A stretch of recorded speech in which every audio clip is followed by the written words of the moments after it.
Bismillahir Rahmanir Rahim. Assalamu alaikum wa rahmatullahi wa barakatuh. And welcome back to the Happily Ever After podcast with your host, Shabir Hassan from the Nikah Company. This is a podcast which is dedicated to Islamic guidance on everything related pretty much to marriage and relationships with different scholars, imams, experts in the field. And on the point of experts, mashallah, today we have with us a very special guest, someone again who is very familiar with Happily Ever After, someone we've worked with very closely before.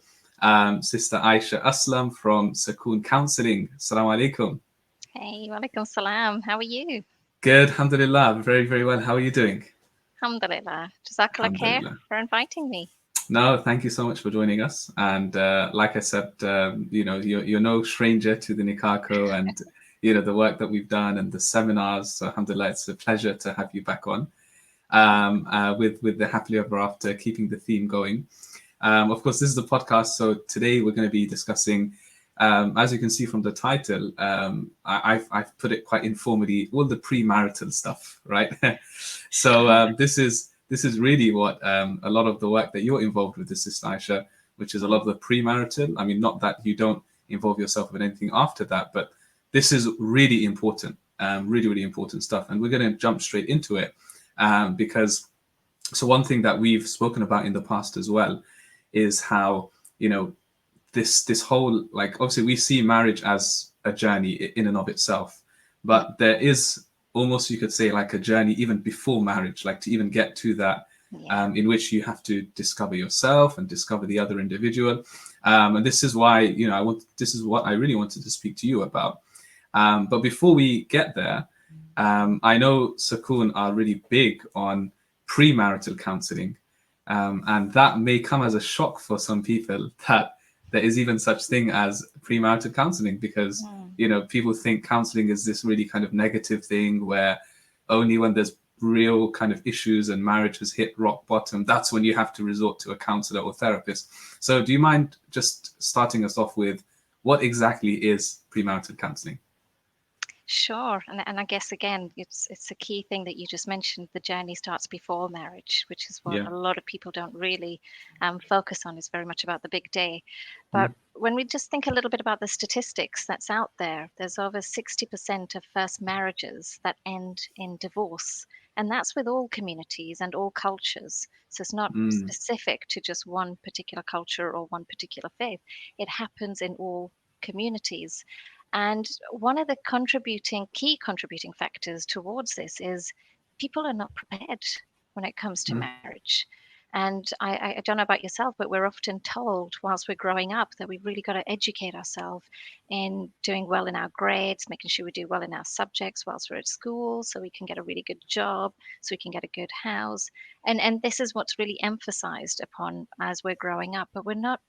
But there is never that focus on educating ourselves in terms of what to expect or prepare for when it comes to marriage.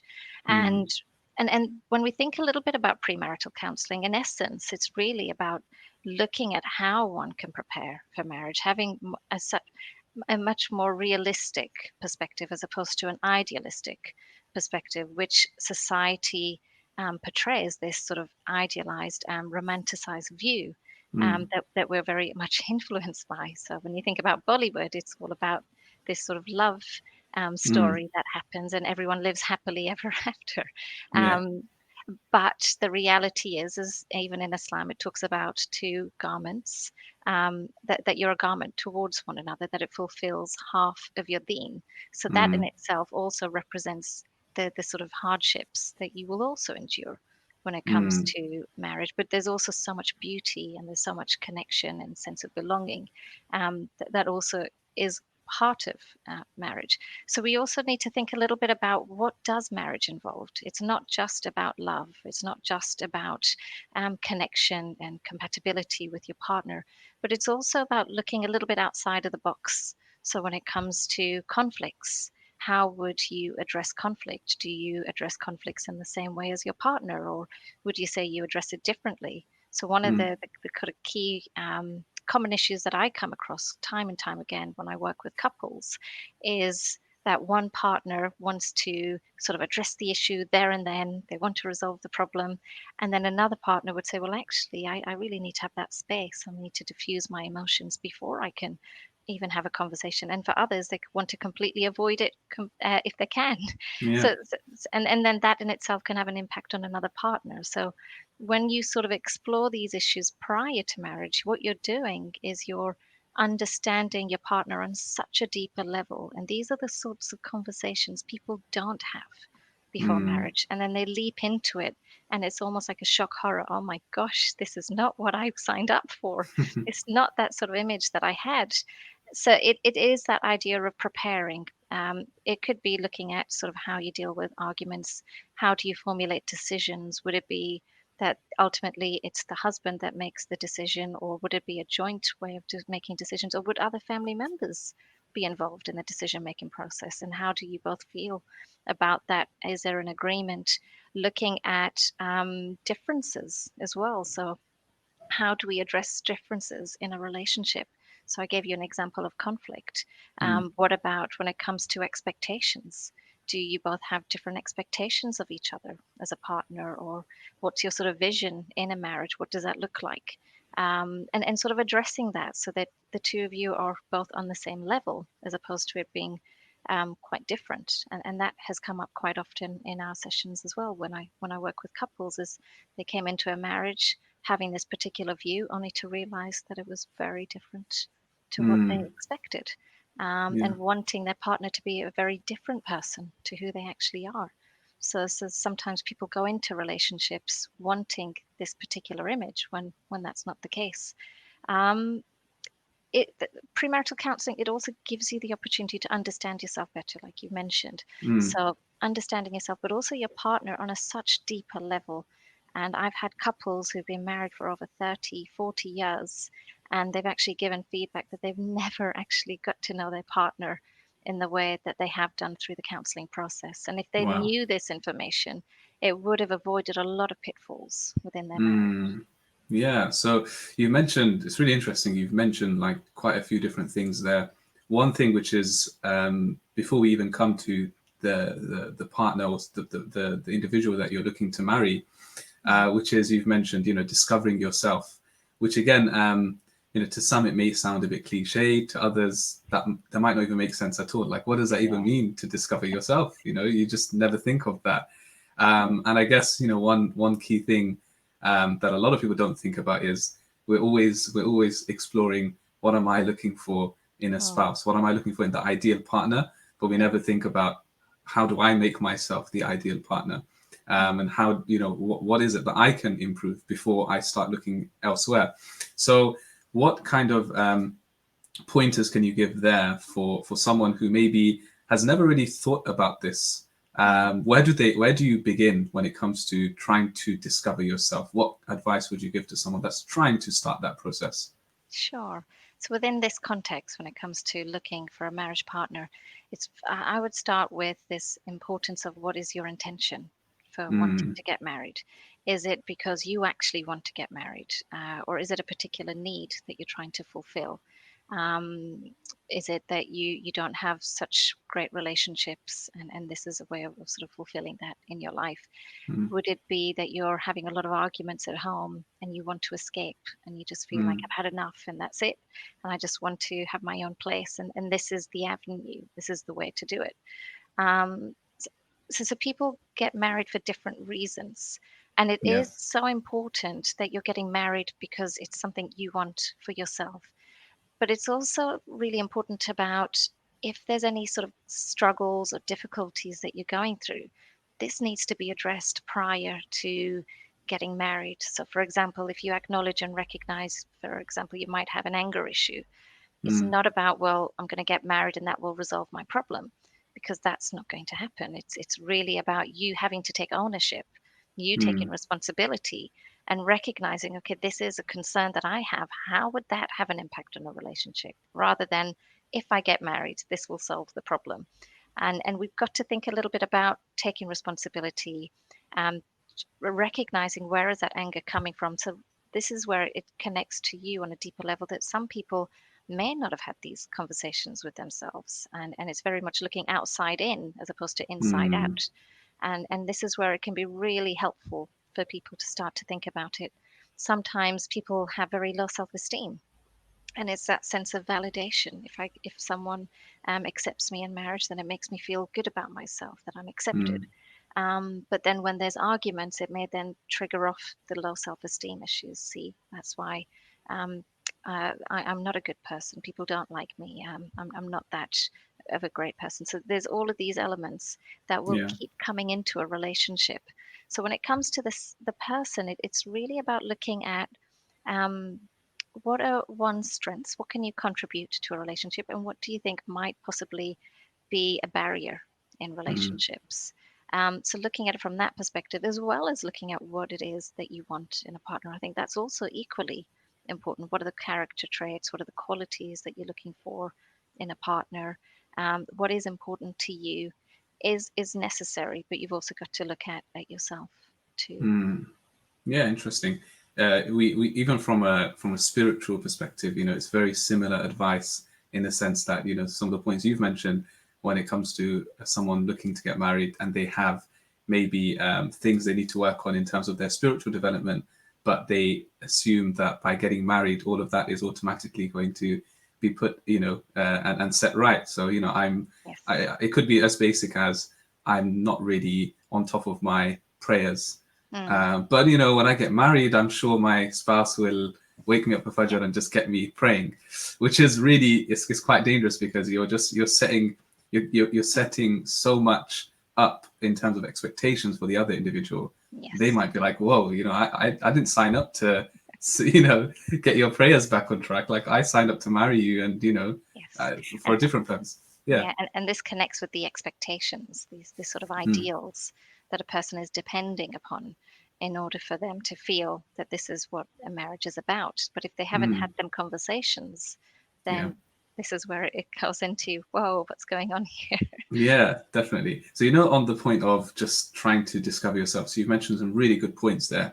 How would you say is the best way forward with that? Would you say it's a matter of you sitting down yourself and writing things down, or maybe speaking to someone else and getting their view? How would you say is the best way to figure things out?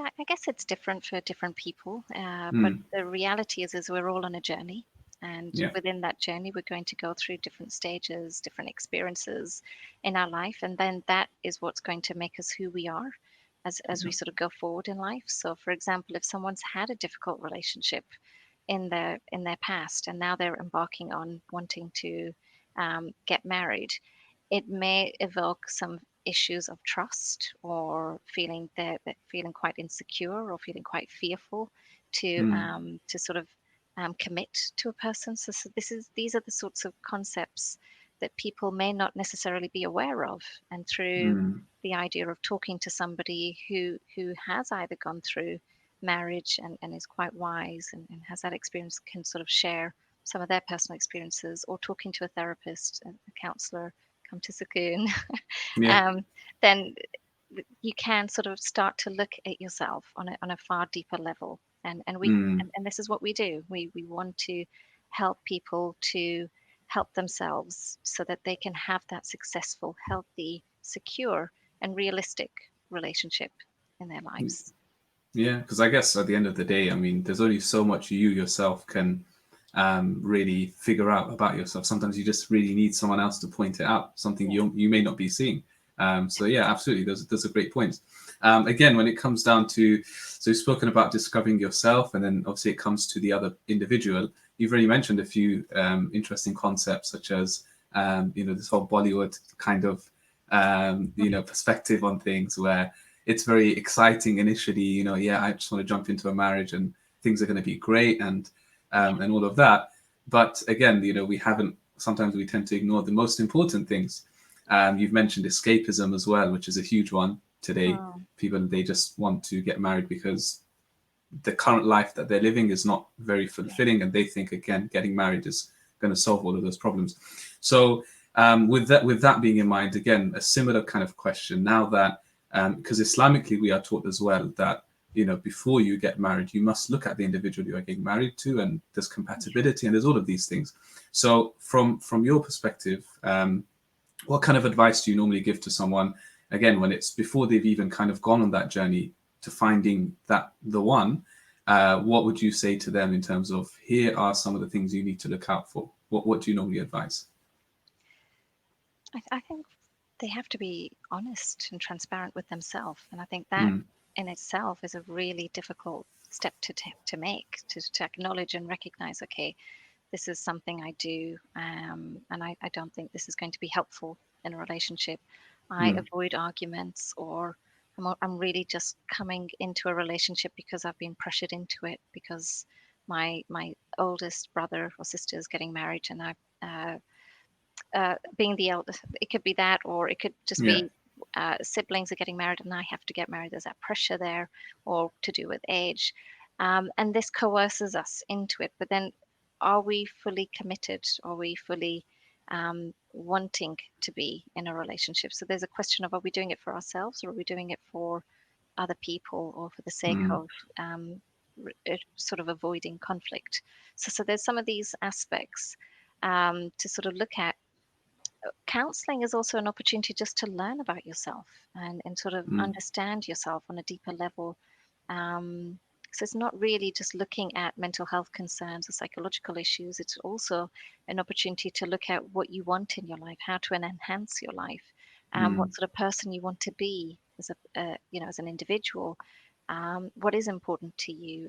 What are the difficulties or the barriers that you have, and what's sort of creating that in your life?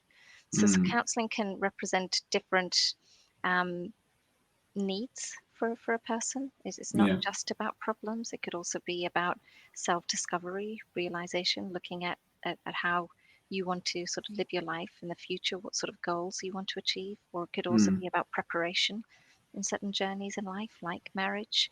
Um, and like you mentioned right at the beginning, people have this very stereotypical view of counseling, and they have these myths associated with it. But yeah. counseling is so much more, and it's how you perceive it is what's going to help, inshallah. Mm, inshallah, definitely. It's all amazing, like how there's just so much more to it than we actually think. Like you've mentioned, there's couples that come to you that have been married for a long time, and they're like, wow, we've never thought of these things, and it just shows you how important it is. Things like counselling, things like knowledge in this regard, which a lot of people disregard Yeah. a lot of the times. So let's give an example. Maybe we can even, I don't know if you have some examples from just your past experience where someone's looking to get married, and they're just not sure, because sometimes when you speak to someone and you ask them, what are you looking for, Mm. they're like, I don't know. And you like, they get like different proposals, and they themselves are confused. They don't know what to look for. Yeah. Firstly, they don't know what they want from the marriage, and Mm. nor do they know what they want in the person, Yeah. right? Yeah. So have you come across like any examples that you can give of anyone that's come to you and just unsure of what they're looking for in the other person, Mm. and how you've kind of helped them to overcome this? Any examples off the top of your head? Yeah, so I've come across examples where someone has been in a relationship, it didn't work out, and Mm, now they have this extreme anxiety of um, not knowing what would be seen as a good relationship. What sort of partner right. should I choose? I've chose the wrong partner. How could I not do that again? So that tends to Mm, come up, and really, it's about helping them to give them that sense of validation and confidence in themselves, to empower them that actually they do know, but they're yeah. just a bit scared to take that step. Understandably, if you've had a Mm, difficult experience, it's very natural for you to feel nervous and embarking on that journey, just like if you haven't passed your driving test, to go back on that car and try to pass that test can be really difficult for some people, mm, but for other people it might be perceived as a challenge. Right, I'm going to go there no matter what, and I'm going to make sure I pass. And some people have that sort of perspective as well when it comes to relationships. I'm not going to let my past interfere. So there are examples in that way. There's also the idea of, like I mentioned, not having the education, not being Mm, prepared for relationships, or they've been exposed to negative relationships around them. Maybe their mm, parents have had a difficult relationship, or their siblings have had breakdown in relationships, and as a result of that, that's made them feel very uncertain as to mm, what would be the best way forward. And that sort of sometimes blinds them as to what is yeah. important for them. Just on that point, then, so that that's a really interesting point because I'm sure, like you said, a lot of people, based on their previous relationships with other people, that they may have come from a background of a very toxic relationship. Yeah. And have you found in some cases where, based on the experience that they've had with, like I said, parents or siblings or other family members, they've either, I don't know, like either they themselves have tried to kind of reflect or mirror that in the relationship they're trying to have, or even it could be the other way where, um, you know, the relationship that you've had with whoever it is, your family, you're expecting your spouse to treat you in that same way. Have you come across that? Yeah. That's kind of similar scenario as well. Is And, that and quite there, common? it is to some extent, and there's a lot of research as well and psychology behind Mm, some of these concepts, these needs that we're trying to fulfill through our partners that are mm, based on our past. So, for example, if someone didn't have such a positive relationship with their father, for example, mm, they may try to fulfill that relationship as sort of a fatherly relationship with their spouse. That sense of wanting to be looked after, wanting to mm, be, protected. Although these are qualities of a spouse, there's also qualities of how a parent would yeah. provide that. But it's that sense of that maternalness Mm, that some people may not have received. For whatever reasons, there could be good intent. That I've had yeah. cases where children have felt neglected, but for the parents in our older generation, had to work. They had to Mm, look after extended family. There could have been so many different factors that's involved. They weren't aware of the emotional impact that it can have on children that we are aware of today. All of these factors could also contribute to an mm, individual. So I guess it's really just about sort of unpicking that and exploring it with the person, yeah. so that can be addressed. Yeah, I think neglect is a key word there. I think sometimes what you might find also is where maybe an individual has just come from a background of not not ever receiving love in that way, and that causes them to maybe not be very expressive with their own feelings, and that may actually transfer through to the marriage itself, where now you're just a very kind of reserved person. You're wanting, the other side is wanting a bit more from them, but they're just like bottling things in. How do you like kind of have? Do you think it's important to express that beforehand and have that conversation where, because sometimes it could be that the person wants to express themselves further, but they Mm, just can't. So how sure. would you kind of overcome that? But this is where it's about addressing certain struggles prior Yeah. to wanting to get married. And I think it's also this concept about self-love and self-care. Are you happy with yourself? Mm, And one of the key factors is people get married because they're not happy with themselves, and they utilize marriage as a way of fulfilling that need. So mm, so I guess one is, yes, you need to sort of resolve it for yourself, and ensure that you're addressing that so that doesn't interfere in the relationship. But then there can be certain experiences a person has gone through, such as abuse, or they may have had difficulties in their past. And it's a question mark. Do you share that with someone that you're not mm, sure you're going to get married to or not? And that's quite a dilemma that some people do go through. Um, and I guess it's really important to know what sort of relationship do you want with your partner. Do you mm, want it to be very transparent and in more detail, or would you prefer certain things to be left unsaid? mm, And how would that be in a relationship? Um, mm. and I guess it also reflects on you as an individual. Yeah. Um, do you feel comfortable with the past, or have you not addressed the past? Mm, Um, just like when it comes to divorce, do you share that with your new partner, I've been divorced, or Mm, I've had relationships in the past. Is that a conversation you have, or do you say that you haven't? mm, And this then can have an impact on the other partner. Uh, mm. so it varies, I guess, for different Yeah. people. But then there's lots of influences. So culturally, there may be that influence of, especially for girls, that idea of if you're divorced, there's a stigma attached to it. Mm, Although that's eroding, alhamdulillah. yeah. But that Alhamdulillah. sometimes is a factor that prevents people from sharing that information, Mm, with not knowing whether that would cause that person to choose not to commit or yeah. to go ahead. Yeah, it's scary as well, I guess, not knowing that person and not being as comfortable with them, Yeah. and then now kind of like having to make that decision. Am I committing now, and am I going to be absolutely comfortable going forward or not? Yeah. So yeah, another thing I wanted to touch on is I think red flags. To be honest with you, it's a difficult one. It's always subjective, but what advice would you give? So when it comes to again looking for a potential spouse and partner, um, can you advise on any sort of like red flags Mm. where it's like a no-go area? This is where you kind of draw the line. Again, like I said, it's a difficult one to kind of pin down because Yeah. it could be from person to person. But yeah, let's start with what's your initial thoughts that come to your mind if someone asks you that. So ultimately, there are subtle ways of picking these out or teasing them out when you're getting to know somebody. So, for Mm, example, when you're in that sort of initial stage of getting to know somebody, you ultimately become quite blind. You really want this relationship to work. You're only looking at the positive qualities, and what we tend to do is we tend to ignore or dismiss some of the negative qualities. So we try to just sort of put it to one side. Oh, it's nothing. mm, It will stop. It's not a big issue. Let's not address it. So some people do that. So that would be a flag. Why have you done that? mm, It may be something that you need to address.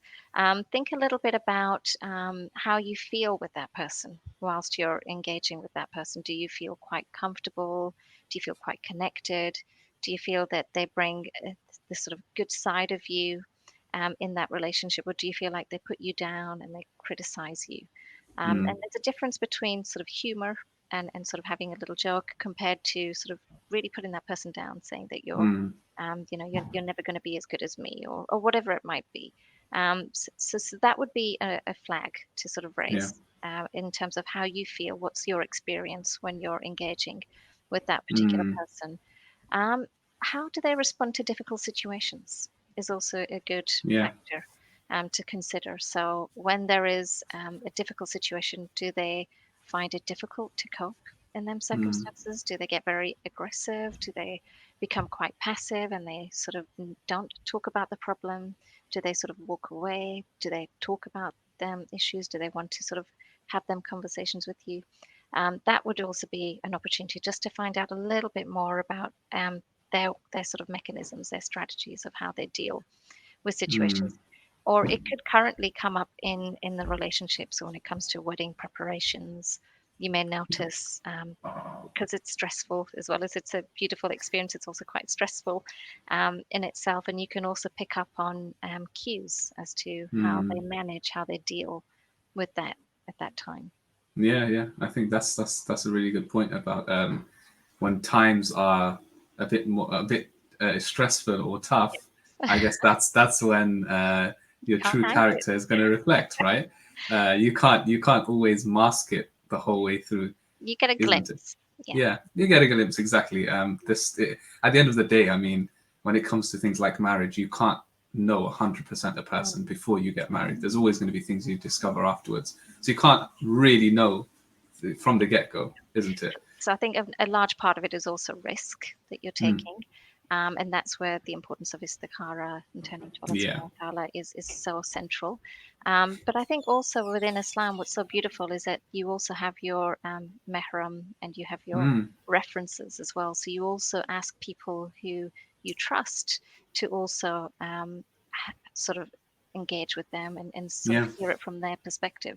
And I think that's really key is Mm, to understand how what their experience is, so that at least you can see whether that's similar to yourself or do they have a very different experience of mm, them. Do they pick up things that you're not aware of or you're not able to see? Yeah. and take that into consideration, not necessarily take it literally, but to also take that into consideration in your sort of decision as to whether you want to pursue it or not. Yeah, yeah. I think there's a great wisdom behind, I guess, that in Islam, isn't it, to have that guidance from those who are a bit more experienced, a bit older, and to hear, what they've been through, because ultimately they went through the same thing. Yes, it may have been maybe a different time, different kind of context, but Yeah. still, at the end of the day, marriage is marriage, and they still have something to offer. So yeah, I think that's a great piece of advice. Just reaching out to others and asking what they think. I just want to touch quickly on an extreme to that, which is I've come across some people that they overthink, and because they're overthinking, they take opinions from like anyone and everyone. Mm. So they're just they keep asking people, what do you think? What do you think? Yeah. And they're not really settling with one or two people. They now have like 10 different opinions, Yeah. and those opinions vary. So that's it confuses them even more. Yeah. So where can we just draw the line here, Mm. where we're not just like going around? Because I've literally come across people that, I've spoken to them and they say, yeah, what's your view? And I'm like, have you spoken to anyone already? Yeah, I've spoken to this person, that person, and half the people they're mentioning is people that they don't even know. They just come across and they're Sure. just trying to find a solution. I think it comes down to trying to maybe hear something that pleases you, something that suits you, kind of thing. Like you're just looking to hear what you want to hear. So what would you say on that? Again, I guess I'd be curious, and then this is my sort of counselling hat coming in. Yeah. I'd be curious about what it is that's making them feel hesitant or feel the need to depend on another person's response. Um, Mm, and then, yes, it can then become quite messy because if you've asked 10 people, then you're going to get very different responses, which just makes the whole process even more difficult. And I guess when I was thinking about it, it's about asking maybe it's one or two very mm, sincere, trustworthy people that you feel that they know you very well, yeah. and that they can then sort of explore that part, that other person. Um, but but again, I guess it's about, is there something there about hesitancy or doubt, um, that needs to be explored further? Uh, Mm, so there's one element of that, but then there can be another yeah. element of it's a very big decision, it's a huge risk to take, and some people find it very difficult to make decisions in life. Mm, So that could also be an element of it, rather than actual anything deeper than yeah. that. They may just be like that as a person, just quite Yeah. hesitant, can't make decisions. Just Yeah. like, Yeah. what restaurant do you want to go to? I don't know what to choose. It could be just that aspect. Yeah. Um, but I think it is really important to have that confidence within yourself, because Mm, ultimately it's you that has to live that life. It's you that's going to have to make them decisions going forward, and not mm, anybody else. But what I would suggest is you be mindful of other people's responses, and you sort of connect with what feels appropriate for you. But yeah. like you said, it could also be what they want to hear. Mm, So you've got to sort of assess that, and be really honest with yourself. yeah. Yeah. Like you said, I think hesitancy is going to come with it, because of the big decision that lies ahead. So it's always going to be there. But yeah, I think, like you mentioned, those one or two trustworthy, individuals, whether it's family or friends, I think people that you can you're confident for them to be a reference point. They've gone through it, they have a bit of experience, they have a knowledge, maybe, right, someone that can relate to you a bit more than anybody else. Yeah, but I would also just mention two other points. One is Yeah. it makes me think a little bit about istikhara, because a lot of Hmm. clients I've come across, or people I've come across, is that they get confused with their Mm, istikhara, whether it's based on their personal feelings of what they want the istikhara to say, or whether it's to do with the actual real istikhara, and that's what their response is. So sometimes that also comes into mm, the situation with individuals when they're trying to make their decision. yeah. Um, but I would also say that sometimes the person you choose to represent yourself doesn't necessarily have to be family. So Mm, sometimes children have a very different perspective to maybe as their parents. mm, Parents may have a very particular view of what they feel is an appropriate partner, but it might be very different to your own. So eh, I think take on board their wisdom and their experience, but you've yeah. also got to connect with people who know you in terms of what your outlook is in terms of Mm, partner. as well. Yeah.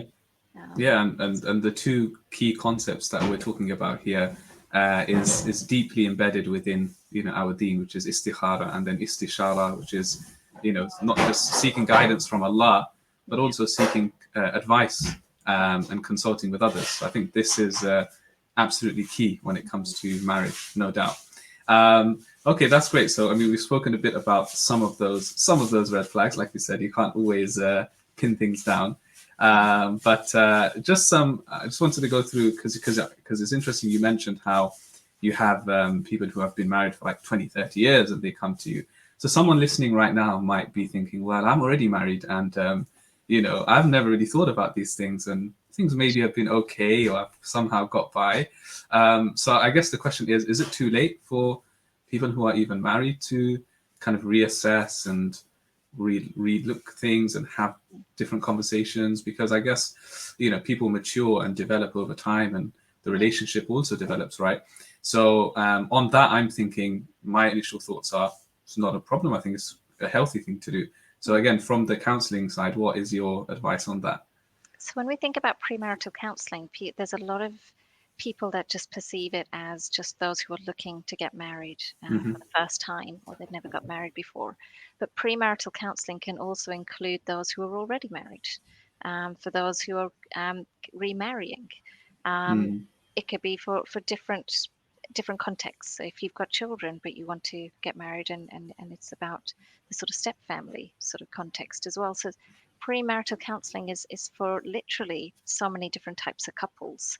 And I would encourage that, yes, if you feel that these concepts haven't really been grounded in your relationship, even after 10 or 20 years, there's I wouldn't say to not go on that Mm. journey.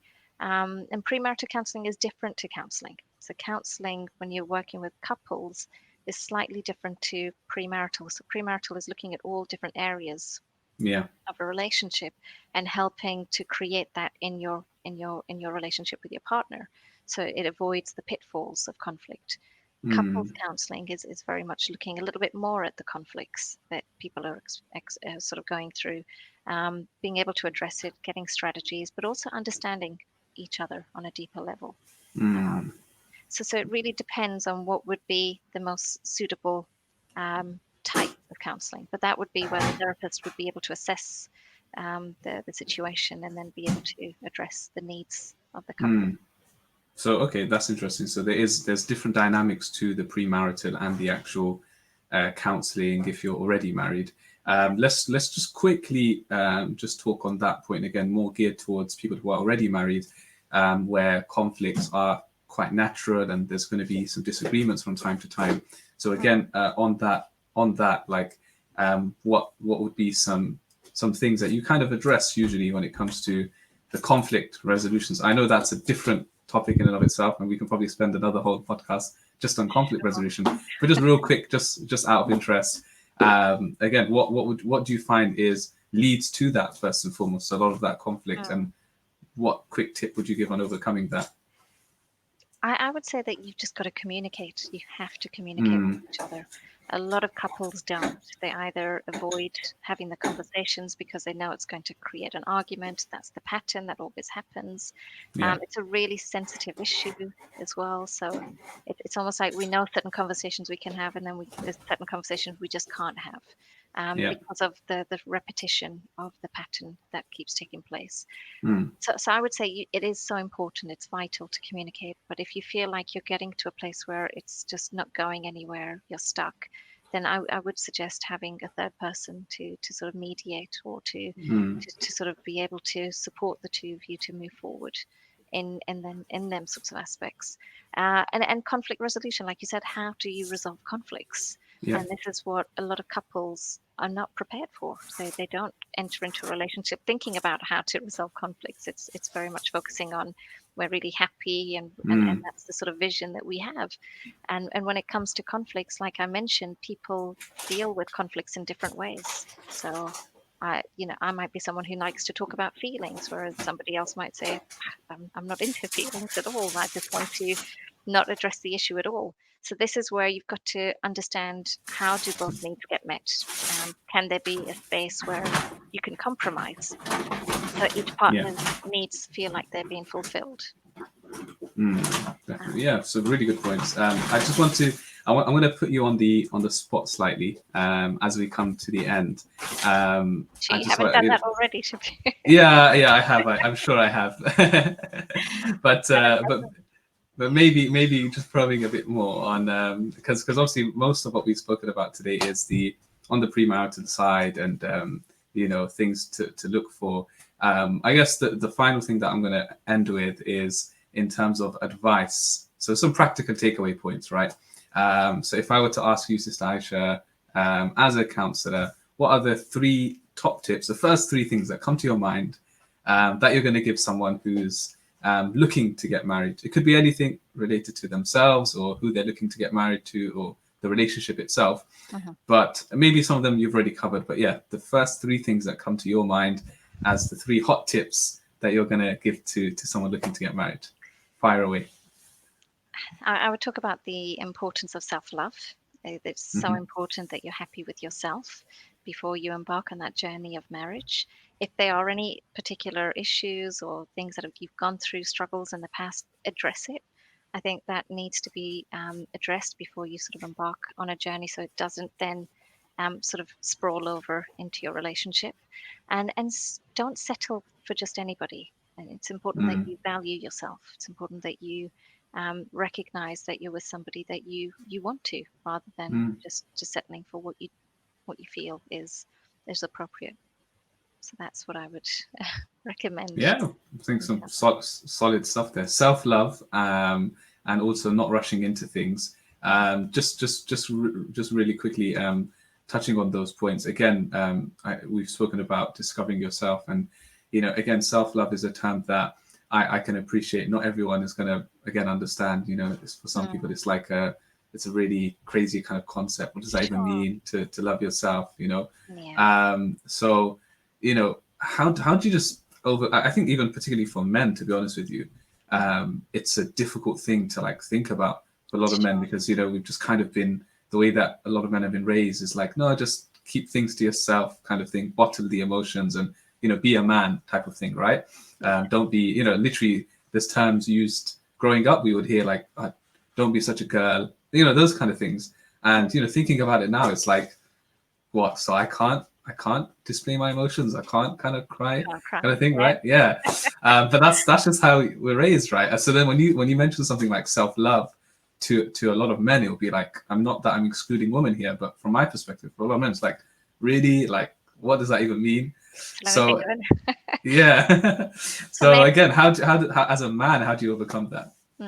of course, I think it's about recognizing it's okay to connect with oneself. And I guess it's not really about loving yourself in a sort of feminine context that some people may look at it in. But it's this idea of being happy with oneself, feeling grounded, feeling confident, feeling Mm, um, that you're making these decisions for you. yeah. You're not making this decision because you're being pressured into it or influenced, or you're doing it to get away from something. I think it's Mm, really about knowing that you're grounded as an individual. You're feeling happy about where you are, where you want to go, and that's where you really got to be to some extent, if you can, mm, before embarking on that sort of relationship in marriage. It doesn't yeah. always happen, but at least if you have some of them elements, then it's not going to then overflow in a Yeah. relationship. Well, I guess when you break it down like that, I mean, you can't really argue. Like that's what everyone should really be like, right? You should be happy and content with yourself before you move on. So yeah, I think that's a great way of looking at it. Yeah, Um, yeah, I know some great points that you've mentioned there. Again, what you mentioned about not just valuing yourself and not settling for anything. I think that is such a key point that you've mentioned there. That a lot of people again just think that, no, who am I? I'm not really worthy. So I'll just marry like whatever, right? yeah. And I think sometimes within our community, it's a struggle for both men and women, Mm, because we're raised to always focus on others and not on mm, ourselves. And this is yeah. where it is really about recognizing it is also valuable to focus on Mm, oneself. And in Islam, it also talks about the importance of looking after your health and importance of self-care, and Yeah. that is necessary, as opposed to just always giving.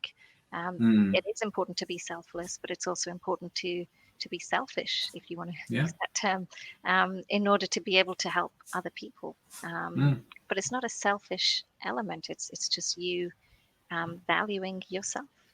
Yeah, I mean, I guess when it comes to your health, like you have to look after your own health. You have to look after your own physical health, mental health, spiritually. Like even it's really interesting because in the Quran, when Allah, a lot of the times when He talks about a lot of the du'as that the prophets used to make, they would always begin with themselves before they even made du'a for their parents or their families or the ummah.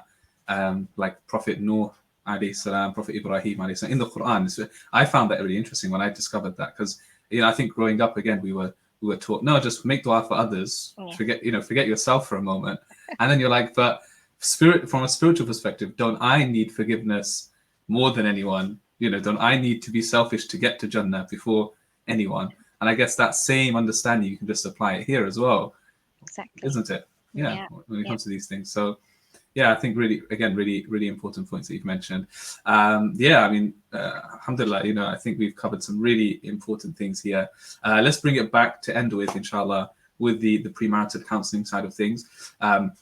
You've given us a really good overview, and just to a lot of people, this is completely new concept, never come across it before. So again, just some last few things from yourself regarding Sakoon and premarital counselling in general. How important is it for you to go down that route, particularly for those that are looking to get married? yeah. If you are looking to get married, it's so important to prepare, and this will help to, inshallah, gain a fruitful, barak, a sort of a positive relationship, a healthy relationship.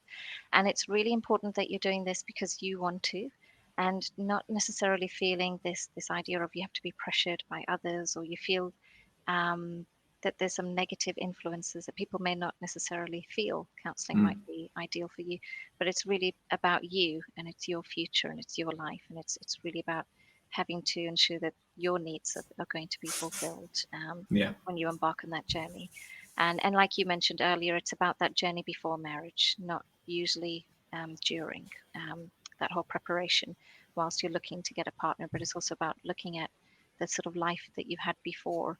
Um, but but yes, I think it is important to sort of think about preparations, coming on talks and courses, coming for premarital counselling. Just get in touch with us at Sakoon if you want that, and I'm sure Ustaz Shabi is going to do some further talks as well, and that there's so much out there, alhamdulillah, to support people on that journey. It's just having to do that, and the feedback I've had is people have really found that beneficial, Mm, and it's made a difference in how they perceived marriage to how they now experience marriage. yeah. Alhamdulillah. Alhamdulillah. Jazakallah khair. Thank you so much, Sister Ayesha, for joining us on this podcast. I've personally learnt a lot, as always, from yourself and benefited. And I'm definitely sure our viewers and listeners have been able to benefit from this. Do definitely check out the amazing work that Sister Ayesha is doing over at Sakoon Counselling, with the premarital counselling and everything after that as well. And thank you to all of you for tuning in again for another podcast. Lots more coming your way, inshallah. Be sure to subscribe to our channels and keep an eye out for our further content. From myself, Shabir over here at the Nikah Co, from Sister Ayesha at Sakoon.